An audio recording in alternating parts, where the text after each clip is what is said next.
नमस्कार, जय हिंद, जय उत्तराखंड, जय बद्री विशाल। स्वागत है आपका उत्तराखंड ज्ञान दर्पण परिवार में। मैं राकेश नेगी एक बार पुनः आप सभी लोगों का स्वागत करता हूं। तो चलिए इस टेस्ट श्रृंखला को हम लोग आगे बढ़ाते हैं।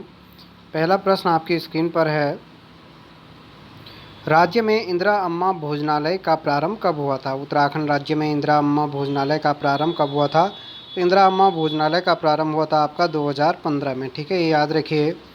अगला क्वेश्चन है आपके पास, पिथौरागढ़ और बागेश्वर के मध्य जो स्थित दर्रा है वो कौन सा है? पिथौरागढ़ और बागेश्वर के मध्य जो दर्रा है वह आपका कौन सा? ट्रेल पास सुंदरढूंगा। अगला दर्रा है आपके पास सुंदरढूंगा, ये है आपका चमोली और बागेश्वर के मध्य। लास्पा है आपका पिथौरागढ़ और आपका चंपावत के मध्य। मानसिया है आपका पिथौरागढ़ और तिब्बत के मध्य। अगला क्वेश्चन है आपकी स्क्रीन पर, भागीरथी की राज्य में कुल लंबाई कितनी है? उत्तराखंड की सबसे पवित्र नदी भागीरथी को माना जाता है और भागीरथी नदी का जो उद्गम स्थल है गोमुख, उत्तरकाशी के गोमुख नामक स्थान से है और यहाँ से देवप्रयाग तक इसकी लंबाई कितनी है? आपका 205 किलोमीटर। अलकनंदा का उद्गम स्थल से देवप्रयाग तक की लंबाई कितनी है? आपकी 195 किलोमीटर। और यहाँ से जो गंगा बनती है ये है आपका कितना? 96 किलोमीटर। जिन लोगों का स्क्रीन अगर धुंधली दिख रही है तो यहाँ पे 3 डॉट आ रहे होंगे आपकी इस साइड पे, अपनी क्वालिटी को बढ़ा दीजिए। ठीक है, इस साइड को आपके क्या आ रहे होंगे? 3 डॉट आ रहे होंगे, तो क्वालिटी को बढ़ा करके क्लियर आपको दिखेगा। ध्यान से क्वेश्चनों को अपना मूल्यांकन कीजिए। अगला आपके पास जोशियाना कृत्रिम झील कहाँ स्थित है? तो जोशियाना कृत्रिम झील है वो कहाँ स्थित है? तो जोशियाना होगा आपका कहाँ पे? उत्तरकाशी में। बिल्कुल सही है, जिन लोगों का उत्तर सही हो रहे हैं यानी आपकी तैयारी काफ़ी बेटर है। अगला आपके पास, जनजातीय आस्था का केंद्र घटकू मंदिर कहाँ स्थित है? तो जनजातीय आस्था का केंद्र घटकू काफ़ी इम्पोर्टेंट प्रश्न है। घटकू मंदिर कहाँ स्थित है? तो ये होगा आपका कहाँ पे? चंपावत में। घटकू मंदिर कहाँ पे? आपका चंपावत में, ये आपको याद रखना है। मायावती आश्रम भी कहाँ पे है? चंपावत में। अगला आपके पास, खतलिंग रुद्रा देवी यात्रा किस जनपद से? तो खतलिंग ग्लेशियर आप लोग जानते हो कहाँ पे है? टिहरी में है। तो खतलिंग रुद्रा देवी जो यात्रा है वो आपका कहाँ से होती है? टिहरी से। अगला आपके पास क्वेश्चन नंबर 7 है, गंगाराम और खीमादेव नामक जो ये भाई थे इनका संबंध किससे है? तो गंगाराम और खीमादेव जो ये थे ये सल्ट से थे। सल्ट में ये 2 सगे भाई ये माना जाता है शहीद हो गए थे और सल्ट की घटना आपकी कब हुई थी? 5 सितंबर 1942 को। इसलिए आज ही 5 सितंबर को सल्ट में शहीद स्मृति दिवस मनाया जाता है। ठीक है, ये आपको याद रखना है। प्रश्न ये बनता है, सल्ट क्षेत्र को ये याद रखना है। सल्ट की घटना को देख करके गांधी जी ने इस घटना को देखते हुए इस सल्ट को कुमाऊं की बारदोली कहा था। आपको ये याद रखना है गढ़वाल की बारदोली किसे कहा जाता है, ये आपको कमेंट में बताना है कि गढ़वाल की बारदोली किसे कहा जाता है। बाकी एक एक नज़र इन पर भी मार लीजिए। खटीमा कांड कब हुआ? कीर्तिनगर कांड कब हुआ? मसूरी कांड कब हुआ? किसी को अगर ये प्रश्न नहीं आ रहे हैं तो कमेंट कर कीजिएगा, ज़रूर आपको उत्तर मिल जाएंगे। अगला है आपका, पहाड़ का अम्बेडकर किसे कहा जाता है? तो पहाड़ का अम्बेडकर किसे कहा जाता है? आपका हरिप्रसाद टमटा को। इनके द्वारा टमटा सुधारणी सभा का गठन किया गया और हरिप्रसाद टमटा वही हैं जिन्होंने उत्तराखंड में पहली बार एक दलित समाचार पत्रिका निकाली थी। उत्तराखंड में जो पहला दलित समाचार पत्र निकाला था वो हरिप्रसाद टमटा ने। आपको बताना है कि वो समाचार पत्र का क्या नाम था, ये याद रखिए, और वह कब निकाला गया। अगला क्वेश्चन है आपकी स्क्रीन पर, ये याद रखिए। अगला क्वेश्चन है, अल्मोड़ा की प्रसिद्ध रंग वाली पिछोड़ी का संबंध किससे है?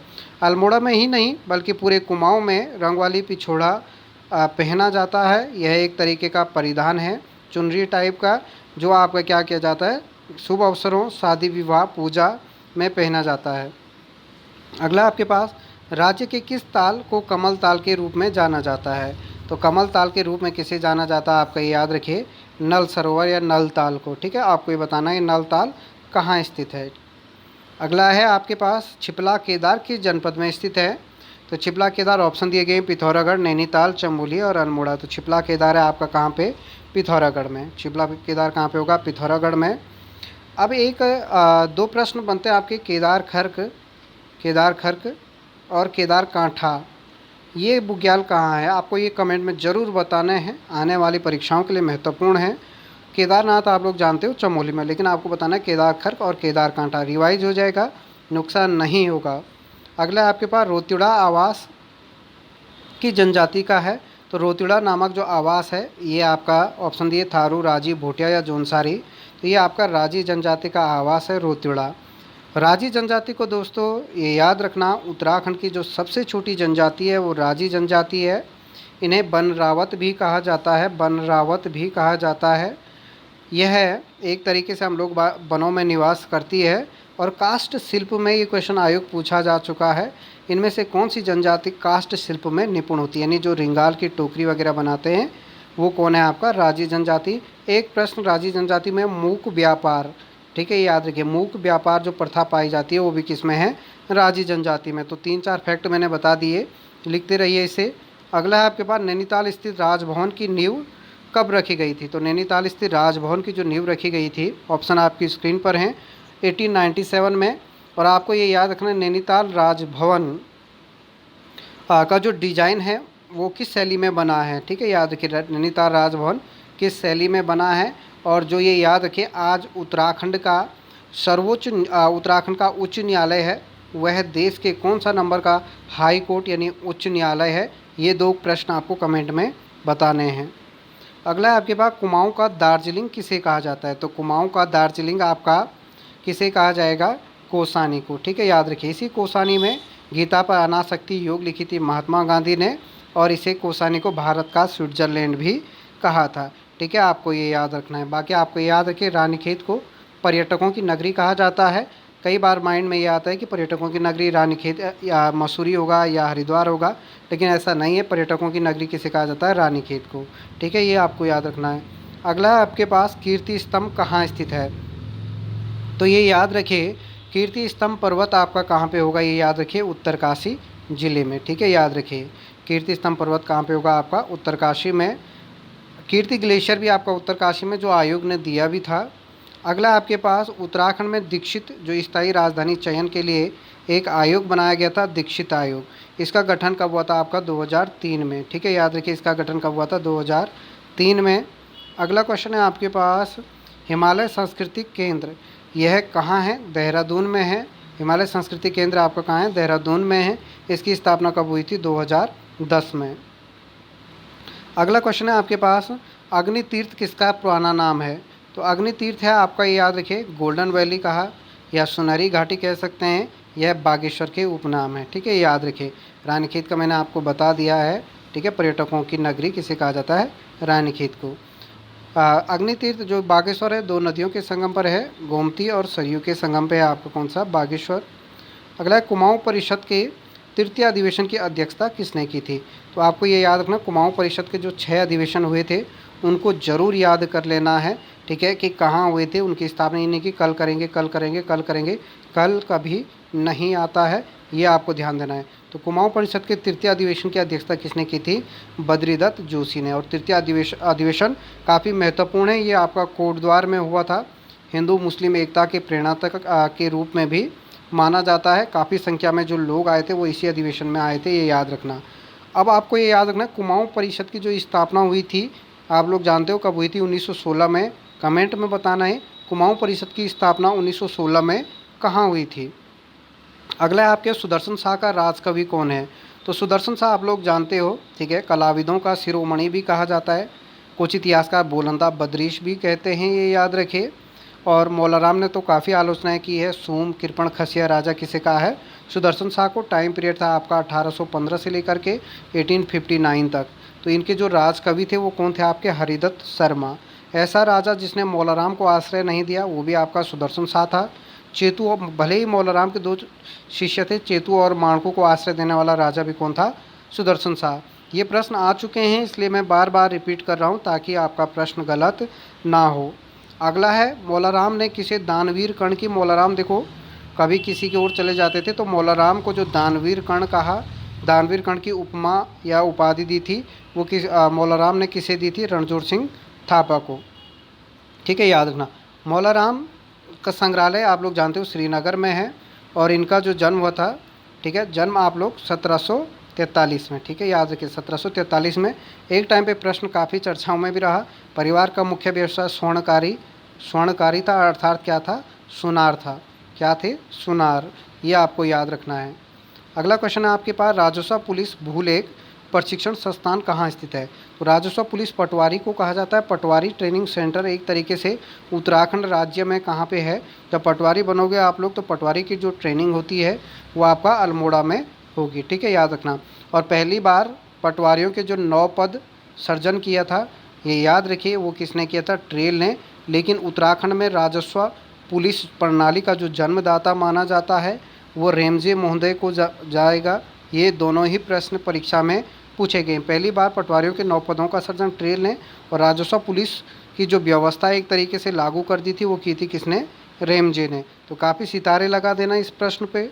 अगला है आपके पास पट रंग वाली प्रथा। तो यहाँ पे आया मेरे दोस्तों रंग आया है। रंग यानी ये कपड़ों पे ये माना जाता है कि पहली बार जो चंपावत में जो कारखाना खोला था वो इंद्रचंद के द्वारा खोला गया। तो पट रंग वाली प्रथा का जो प्रारंभ किया था वो इंद्रचंद ने ही किया था। इसका मानना था ये एक झूठ बोलने वाली प्रथा था, जो जितना झूठ बोलेंगे कपड़े उतने ही ज़्यादा क्या देते हैं? रंग देते हैं। अगला प्रश्न है टिहरी रियासत में वन विभाग की स्थापना कब हुई? ये भी काफ़ी महत्वपूर्ण प्रश्न है। टिहरी रियासत में जो वन विभाग की स्थापना हुई थी वो कब हुई थी? ये याद रखिए 1885 में, ठीक है, याद रखिए 1885 में। आपको बताना है गढ़वाल में वन विभाग की स्थापना कब हुई और कुमाऊं में वन विभाग की स्थापना कब हुई। अगर नहीं आएगा तो कमेंट कर देना, लेकिन उत्तर को याद ज़रूर करना है, क्योंकि जिस दिन पेपर दे के आओगे काफ़ी आनंद आएगा अगर आपके प्रश्न सही होंगे तो। अगला कवि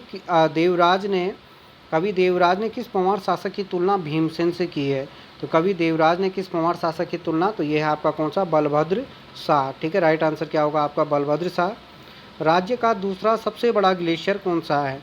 तो राज्य का पहला ग्लेशियर वो आपका गंगोत्री ग्लेशियर है, जो कि आपका उत्तरकाशी में है, ठीक है, यहीं गोमुख भी है। और कुमाऊं का अगर हम सबसे बड़ा ग्लेशियर मानेंगे तो वो आपका मिलम ग्लेशियर है। लेकिन बोला है राज्य का दूसरा सबसे बड़ा है, तो राइट आंसर क्या होगा आपका? पिंडारी ग्लेशियर। पिंडारी ग्लेशियर 3 जिलों में फैला हुआ है, ये याद रखिए, बागेश्वर, पिथौरागढ़ और आपका चमोली में। इसलिए इस प्रश्न का सही उत्तर होगा आपका पिंडारी ग्लेशियर। आगे जाते हैं। क्यों कालेश्वर संस्कृत महाविद्यालय अभी पूर्ण रूप से संचालित नहीं हुआ है? तो ये आपका कहाँ पे होगा? आपका ठीक देवप्रयाग के सामने है, पौड़ी में, ठीक है, याद रखिए। देवप्रयाग एक और पौड़ी है और एक और क्या है आपका? टिहरी।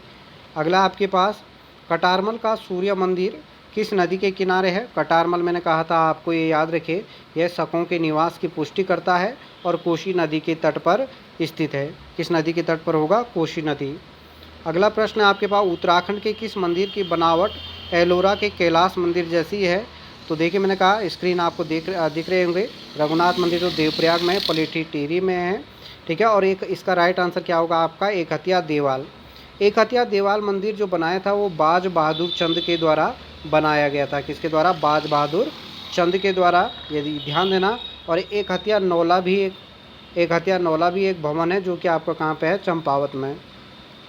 आगे बढ़ते हैं। क्वेश्चन नंबर 30 आपका, ये क्वेश्चन तो आपको ज़रूर याद होगा। 1943 में राज्य में कहाँ इंपीरियल पोटैटो रिसर्च सेंटर की स्थापना की गई? तो ये है आपका भवाली में, ठीक है, याद रखना। कहाँ है आपका? भवाली। यह भवाली नैनीताल डिस्ट्रिक्ट में है। अगला आपके पास निम्न में से किसके द्वारा देहरादून में होम रूल लीग की? देखिए होम रूल लीग की स्थापना 1914 में उत्तराखंड में माना जाता है, और 1918 में देहरादून में होम रूल लीग की स्थापना किसने की थी? इनमें से कोई नहीं। इसके राइट आंसर होंगे स्वामी सत्यदेव परिव्राजन, ठीक है, स्वामी सत्यदेव परिव्राजन। अगला आपके पास शिव प्रसाद डबराल के अनुसार हिमालय क्षेत्र की सबसे प्राचीन जाति कौन सी है? तो शिव प्रसाद डबराल के बारे में अगर हम लोग बात करें, इन्हें चारण या इनसाइक्लोपीडिया ऑफ उत्तराखंड भी कहा जाता है।